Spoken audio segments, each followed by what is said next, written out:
ورور وی چې ما منخته کړی ده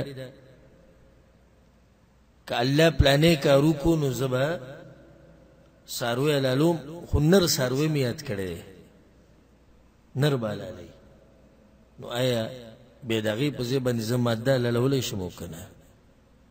د ګډ په ځای باندې څه حلال کي ګډه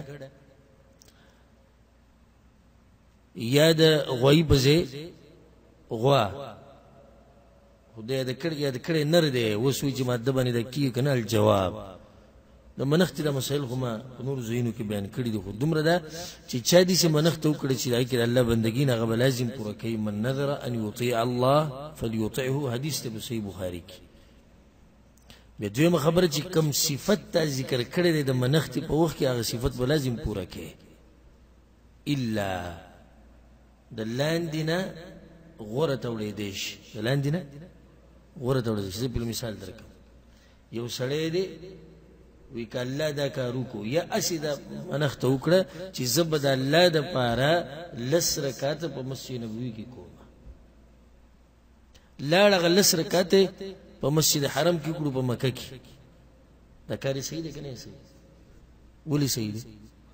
غوره ته واوړېد خو د حرم مکي نه حرم مدني ته راوړېدی شي نشي راوړېدی حرم مکي د حرم مدني نه غوره دی اوس دې ځای کې د نر نه مادې ته وړېده غوره ته وړېده دي